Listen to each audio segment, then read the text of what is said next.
Muy buenas noches, bienvenidos a esta mesa de martes de debate 22. Soy Gaby Tlasega, como siempre, un gusto estar con ustedes.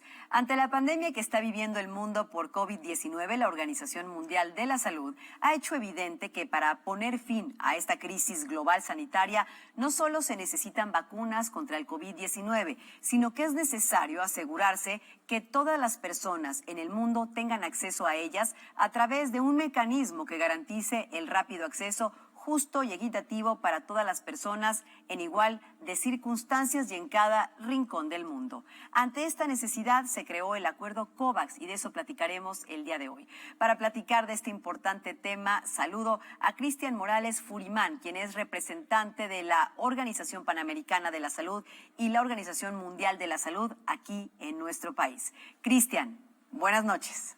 Sí, buenas noches, muy bien, gracias. Gracias por acompañarnos en esta mesa de debate 22. Iniciaría, Cristian, preguntándote antes de todo lo que suma este acuerdo. Bueno, es importante saber en qué estatus están las vacunas para hacer frente al coronavirus, un tema que ustedes, por supuesto, tienen a pulso en la organización. Sí, claro. Hay que decir que se está haciendo un esfuerzo inédito en la historia de la humanidad de búsqueda acelerada de una vacuna para esta enfermedad, una vacuna que nos permita despertar nuestro sistema inmune cuando tengamos contacto con el SARS-CoV-2, que es el virus que causa la COVID-19.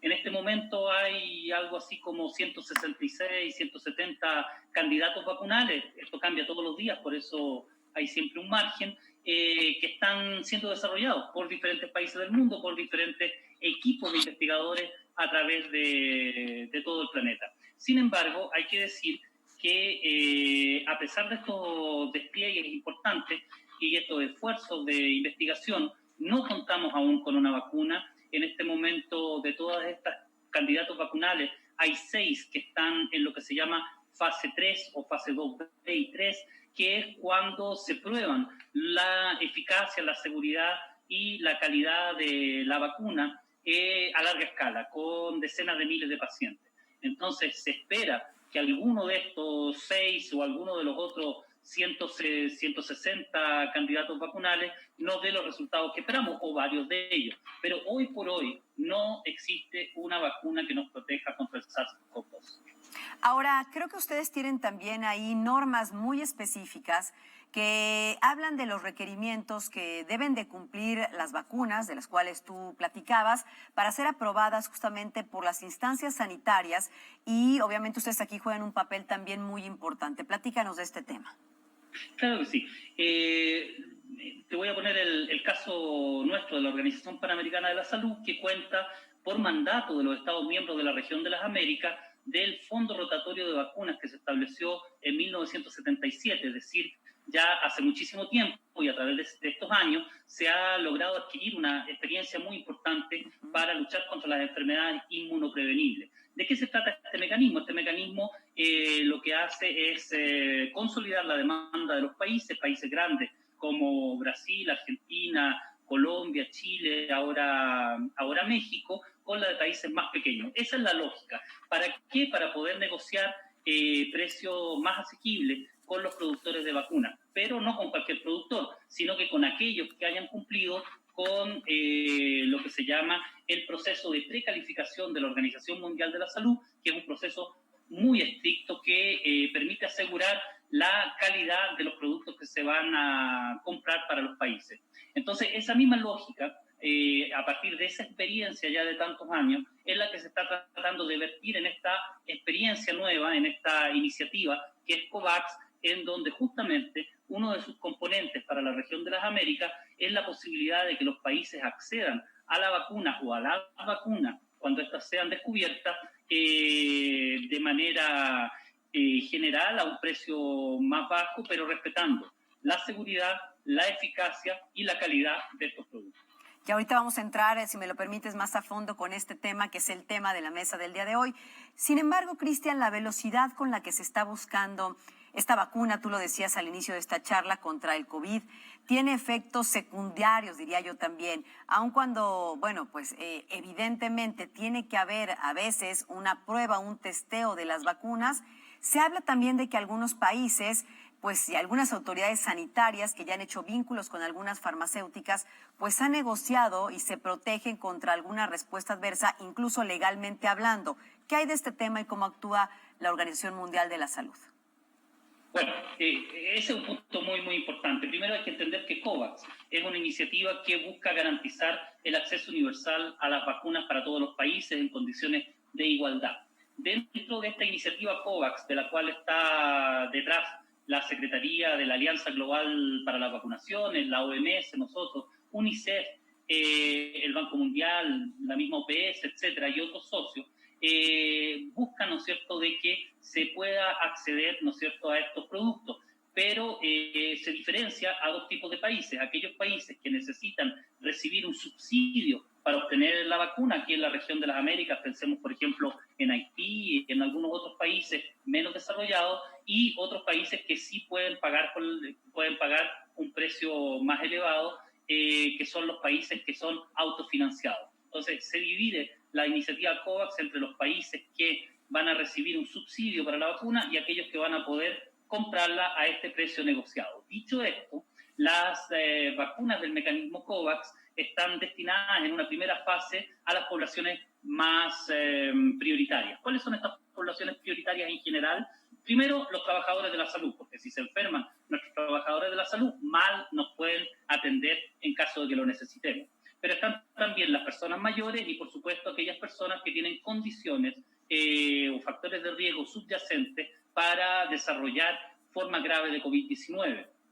Los hipertensos, los diabéticos, etcétera, diferentes categorías de factores de riesgo que están presentes en la población. Entonces, COVAX busca en un primer momento lograr que los países puedan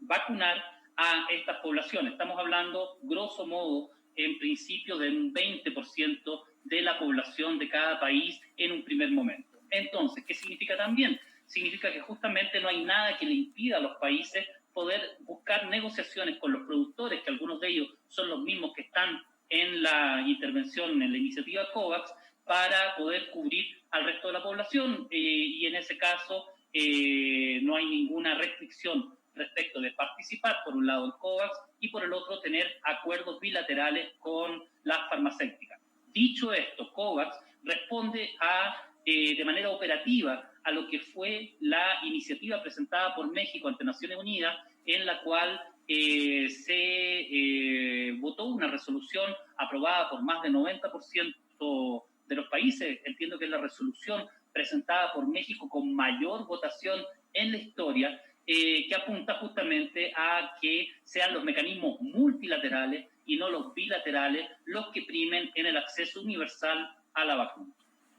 Creo que estos temas son muy importantes porque es generar pues una democratización del acceso también a la vacuna para generar inmunidad en las poblaciones más vulnerables. Cristian, creo que debemos de ir un poco más a fondo con este acuerdo COVAX, quiénes lo firmaron, por qué. ¿Me permite hacer una pausa y regresar a seguir platicando contigo?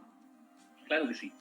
Muchas gracias. Estamos platicando con Cristian Morales Furimán, quien es el representante de la Organización Panamericana de la Salud y la Organización Mundial de la Salud aquí en nuestro país. Regresamos, estamos en la mesa de debate 22. Ya volvemos.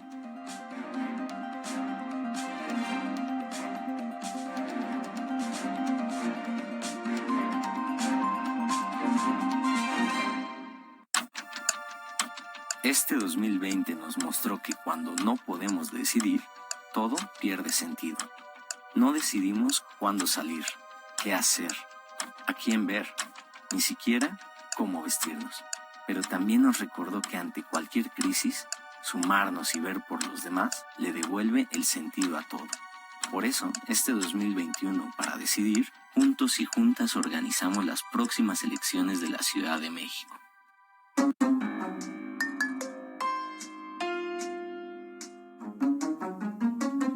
Gracias por continuar con nosotros en esta mesa de debate 22. Estamos platicando del acuerdo COVAX con Cristian Morales Furimán, quien es el representante de la Organización Mundial de la Salud aquí en nuestro país.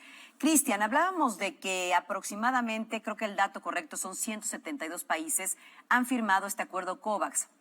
y lo han hecho pues de tal manera de poder acceder pues a la vacuna de forma más democráticamente hablando. Había una fecha límite para que los países se suscribieran a este acuerdo, que era el 18 de agosto. Sin embargo, tengo también entendido que países de la región de Latinoamérica pidieron una prórroga para adherirse. Platícanos en qué estatus está todo este asunto. México ya dijo que están dentro la semana pasada, si mal no me equivoco, el jueves. A ver, ¿qué hay de este tema? Bueno, esta es una iniciativa, por supuesto, que sigue en desarrollo y en la medida que se va desarrollando y que se van precisando algunos elementos, también van cambiando las fechas. En ese sentido, fue la semana pasada, justamente, que era la fecha tope para que los países confirmaran su participación en COVAX. La fecha de agosto era una primera fecha que se dio para declarar la intención de participar en COVAX. Entonces, la semana pasada, México, junto al resto de los países de la región de las Américas, casi todos, Estados Unidos no hace parte de esto, pero todos los demás sí, firmaron su intención ya más firme, ¿no es cierto?, de participar en el mecanismo COVAX, entendiendo que no los limita a tener, además de COVAX, acuerdos bilaterales con otros países. Entonces, ahora viene una etapa en la que ya con esta expresión de adhesión ya más formalizada, tiene que venir un pago incluso antes de que se tenga la vacuna. Esto se tiene que hacer este mes, un pago que permita justamente consolidar esta expresión de interés de participar en COVAX con una real intención de hacerlo. Y para esto tenemos varios casos de diferentes países, países que, por supuesto, van a recibir, como decía al principio, la vacuna en forma subsidiada, muy pocos de esta región, por cierto, pero algunos sí, y los países que van a hacer frente a el precio que COVAX logre negociar con las diferentes farmacéuticas y laboratorios que están trabajando en esta vacuna. Dicho esto, dentro de estos países que van a autofinanciar su acceso a las vacunas, hay dos modalidades. Aquellos países que ya están total y completamente decididos a participar de COVAX y van a poner un poco más de dinero al inicio, pero que este dinero va a servir, ¿no es cierto?, para financiar las vacunas con un precio un poco más bajo que los países que ponen una parte, un porcentaje del costo estimado, porque tampoco es que se conozca, la vacuna no existe, entonces no conocemos el precio, solo tenemos precios estimados y van a colocar una cifra un poco más elevada para garantizarle a los productores y poder procurar que COVAX tenga mayor poder de negociación con los productores, a sabiendas de que el garantizado o hay más fuerza en esta decisión de participar a COVAX y de esa manera poder negociar de mejor manera con los productores. Entonces, esos son los tres casos de figura. Países que van a recibir subsidio, países como México que van a enfrentar un precio negociado, y dentro de esto existe la opción de comprometerse más firmemente con el proceso y enfrentar un precio menor en un primer momento, y los países que deciden que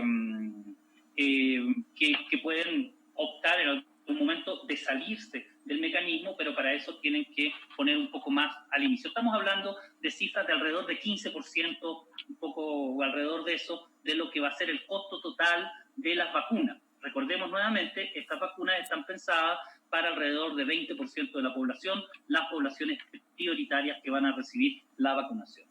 ¿Por qué Estados Unidos, como un país importante, con una población también considerable, de más de 330 millones de habitantes, no ha querido suscribir este acuerdo? ¿Qué se sabe? Bueno, yo lo que diría frente a eso es que cada país es libre de participar o no. Entonces, cada país, no hay ninguna presión por ninguna parte de que un país acceda o no a este mecanismo. Por supuesto que mientras más países lo hacen, más posibilidades hay de lograr precios mejorados, ¿no es cierto?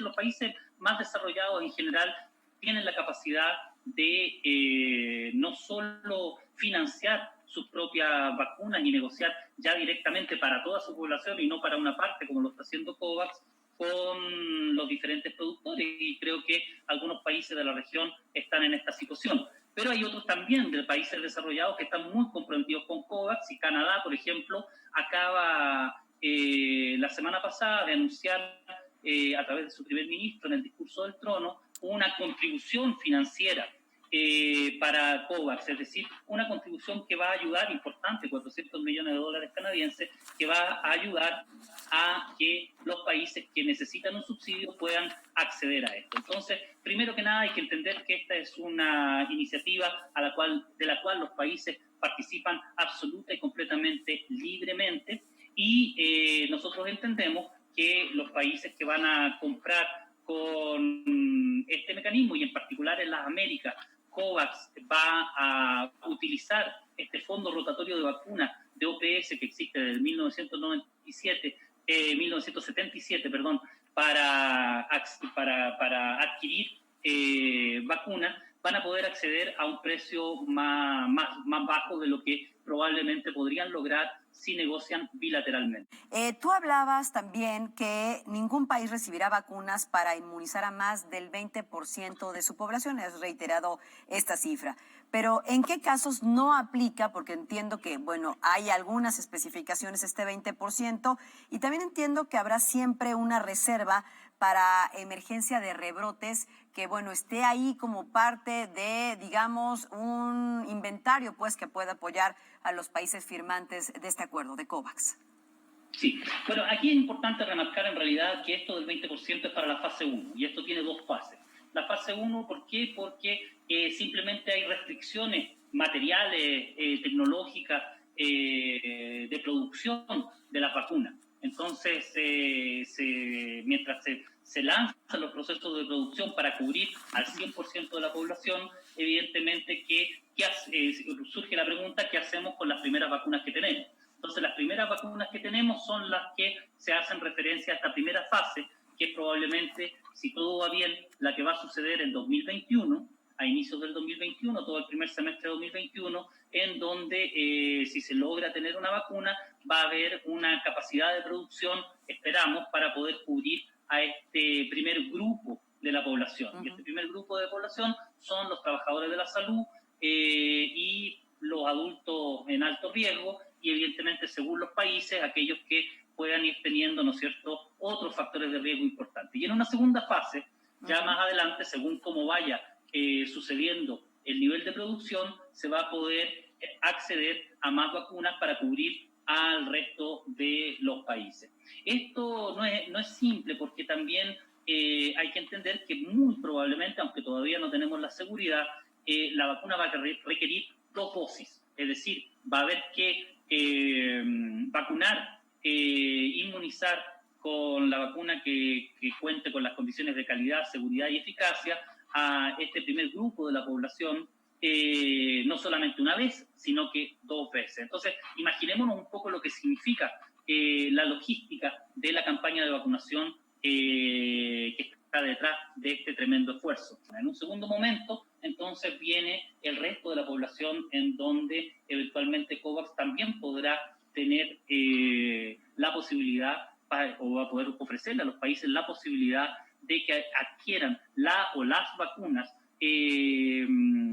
a través del mecanismo. ¿Y por qué digo la o las vacunas? No solo por el hecho de que probablemente vamos a tener más de una vacuna, y eso es lo que esperamos, sino que no es un solo tipo de vacuna el que se está investigando en este momento. Hay varios métodos para encontrar una vacuna en función de diferentes tecnologías, ¿no es cierto?, sin entrar mucho en detalle, pero sí es importante entender que algunas de estas tecnologías van a requerir, por ejemplo, cadenas de frío que van a menos 70 grados bajo cero, cadenas de frío que no existen. Es decir, antes de poder vacunar, incluso teniendo la vacuna, teniendo la disponibilidad en los países, no es cosa de llegar y enviarla eventualmente a las instituciones de salud para iniciar la campaña de vacunación. Todo depende de cuáles van a ser las vacunas disponibles, con qué tecnología, y también cuál es su eficacia. porque yo Claro. decía, los tres principios que hay que respetar es eficacia, seguridad y calidad, pero la eficacia puede ser distinta también según los diferentes tipos de población. Una vacuna puede ser más eficaz para un tipo de población, digamos los adultos mayores, mientras otra vacuna con otra tecnología, pero también eficaz, ¿no es cierto?, y segura y de calidad, puede ser mejor para las mujeres embarazadas o para los niños. Totalmente, Cristian, un reto de logística impresionante. Hacemos una pausa, si me lo permites, y regresamos para seguir platicando este tema y para visorar, digamos, a mediano plazo cuándo serían las fechas previsibles, porque, bueno, hemos escuchado al canciller Marcelo Ebrard decir que en el primer trimestre del próximo año México tendrá la vacuna y, bueno, pues hay otras declaraciones que son importantes dimensionar en este gran reto, incluso de logística y tecnológico que nos estás planteando. ¿Me permites esta pausa? Claro que sí. Hacemos una nueva pausa. Están en la mesa de martes de Debate 22. Estamos hablando del acuerdo COVAX para la distribución de la vacuna o las vacunas contra el SARS-CoV-2. Regresamos.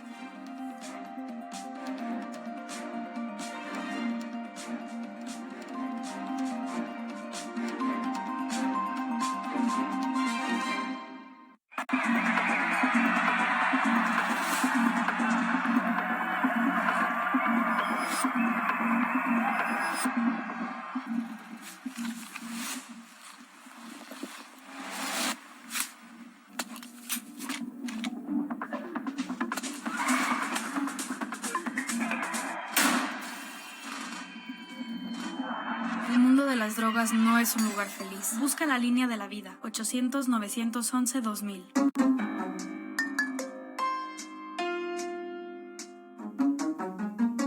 Ya estamos de regreso en Debate 22. Soy Gaby Tlaseca. Gracias por continuar en esta conversación. Estamos platicando con Cristian Morales Furimán acerca de este acuerdo COVAX. Él es el representante de la Organización Panamericana de la Salud y la Organización Mundial de la Salud en nuestro país. Cristian, platicábamos antes de los retos logísticos que hay para la distribución de las vacunas, los tiempos, la primera etapa, una segunda ya que se prevé y mucho más. Pero también se habla de qué nivel de efectividad tienen las vacunas, porque se está depositando, como bien lo platicamos, todo, absolutamente todo en ella. Me refiero a la solución de esta crisis sanitaria. La vacuna de la influenza, por ejemplo, se habla que tiene un 40% de efectividad. ¿De qué tipo de efectividad podríamos estar hablando en una vacuna para combatir el SARS-CoV-2? Es una pregunta muy interesante, muy importante, para la cual no hay respuesta. En este momento se están investigando las vacunas y uno de los parámetros más importantes de la investigación, sobre todo de aquellas que ya han pasado a fase 2B y fase 3, que son las de testeo ampliado con decenas de miles de personas a través del mundo, aún no se terminan. Y como no se terminan, no sabemos qué eficacia puede tener una u otra vacuna. ¿Qué significa esto principalmente? Y esto es muy importante. Esto significa que más allá del hecho que tengamos una vacuna eventualmente, y digo eventualmente, ojalá a fin de año, ojalá antes, ojalá en los primeros meses del año 2021, hay que seguir manteniendo las medidas de salud pública para disminuir, primero que nada, los contagios por SARS-CoV-2. Hay que disminuir la transmisión de persona a persona, entonces, y para eso hay que mantener la sana distancia, hay que mantener la higiene de manos de manera continua, asidua durante el día, con agua y con jabón, preferiblemente cuando tenemos acceso a agua con jabón, que es más efectivo que el gel alcoholizado, o con gel alcoholizado a 70% cuando no tengamos agua y jabón. Por supuesto también, y eso hace parte de las recomendaciones, es usar el cubrebocas cuando no podemos mantener sana distancia, sabiendo que la sana distancia, 1,5 metros, entre una u otra persona, disminuye drásticamente la posibilidad de transmisión de persona a persona. Mantener el etiquetado de etiqueta con el estornudo bajo el brazo en un ángulo de 45 grados y además, por supuesto, mantener todos los esfuerzos que se han hecho para reconvertir las instituciones de salud y de esa manera estar listos ante cualquier posible alza de la intensidad de la epidemia y que no nos vaya a pasar lo que no nos ha pasado en México, pero sí ha sucedido en otros países, que el sistema de salud se desborda. Entonces, el hecho de que se esté buscando una vacuna, el hecho de que eventualmente vamos a tener una vacuna, y nosotros somos muy optimistas en ese sentido, no significa bajo ninguna circunstancia de que tenemos que bajar la guardia y deshacer los logros que se han alcanzado. Totalmente. ¿Cómo ve en este sentido la Organización Mundial de la Salud, pues cómo ha enfrentado nuestro país México esta emergencia sanitaria? ¿Qué se ha podido hacer diferente, pero también cuáles han sido los aciertos en toda esta crisis sanitaria? Platícanos, Cristian. Sí, claro que sí. Mira, hay algunos elementos que son muy, muy importantes a remarcar. Ya habrá tiempo de ir en el detalle de qué es lo que se pudo haber hecho mejor, pero cuando inicia la epidemia, incluso antes que se iniciara la epidemia, México empezó a posicionarse y a realizar acciones. Fue México el primer país de la región que logró identificar una técnica para poder diagnosticar el SARS-CoV-2 por lo que se llama esta técnica basada en reacción molecular, PCR en tiempo real, y no solo eso, sino que junto con nosotros hicimos una alianza para poder formar a los laboratorios de todos los países de la región de Centroamérica, más República Dominicana y Cuba, gracias a los esfuerzos hechos particularmente en el INDRE y en alianza con la Secretaría de Salud. Entonces, esto antes de que llegara el primer caso confirmado de COVID-19 a México, que fue a finales de febrero de este año. Primer elemento. Segundo elemento, importante remarcar, es cuando se inician las medidas de restricción de la movilidad y las medidas de salud pública a inicios de marzo, y a mediados de marzo ya se anuncia el cierre de las escuelas. Cuando, y voy a dar dos ejemplos, cuando en Italia o en España se cierran las escuelas, ya llevaban entre 2.000 y 3.000 casos en cada país. En México apenas se llevaban 100 casos cuando se cerraron las escuelas, y con eso se disminuyó drásticamente la cantidad de personas que circulan todos los días, y por lo tanto que pueden aumentar o acelerar la expansión de la enfermedad. Entonces eso es muy, muy interesante a remarcar. Creo que otros elementos también no menores son el hecho de que se puso a contribución un sistema epidemiológico de vigilancia muy, muy robusto, basado en diferentes componentes. Uno de ellos, el famoso sistema de vigilancia Centinela, que junto con los demás subsistemas de vigilancia epidemiológica han permitido monitorear el avance de la epidemia. En ese sentido son elementos a remarcar. Hay cosas muy, muy interesantes que se han hecho. Yo diría que vale la pena significar en este momento lo que es la estrategia de prevención, mitigación y atención a la COVID-19 desde la comunidad, con un enfoque de atención primaria de la salud, y que busca o persigue, ¿no es cierto?, como objetivo identificar los casos sospechosos de COVID-19 en la comunidad, identificar los signos de alerta en la comunidad, entonces derivar inmediatamente, antes que el estado de salud de las personas se deteriore, a estas personas sospechosas con signos de alerta a las instituciones COVID-19, proteger a las personas que tienen factores de riesgo como hipertensión, diabetes. ¿Qué significa proteger? Significa eventualmente evitar que vayan a los hospitales a recibir sus prescripciones, se les pueda llevar a las casas, etcétera. Y adaptar las campañas de comunicación de riesgo, la sana distancia, la campaña nacional de sana distancia que se desplegó hasta finales de mayo, creo que ha sido uno de los grandes aciertos. Otro de los elementos importantes de la respuesta de México es hacer este enlace entre lo que significa la lucha contra el sobrepeso y la obesidad como una lucha a los factores de riesgo subyacentes para formas graves de COVID-19. El etiquetado frontal de alimentos, que empieza obligatoriamente a partir del 1 de octubre, es también un paso que de manera intersectorial se ha dado para poder proteger a la población mexicana contra esta enfermedad que, como vemos, vamos a vivirla sin vacuna, sin lugar a duda, todo este año 2020, ojalá con vacuna en 2021, pero va a estar con nosotros también en 2022 hasta que logremos superar esta epidemia. Bueno, pues así el acuerdo COVAX y otros temas que circulan alrededor de esta emergencia sanitaria que hemos vivido ya por más de 6 meses. Soy Gaby Tlaseca, muchísimas gracias por su atención. Los leo, los escucho a través de las redes sociales, y el próximo martes, aquí en esta mesa, en punto de las 9 de la noche, tenemos una cita.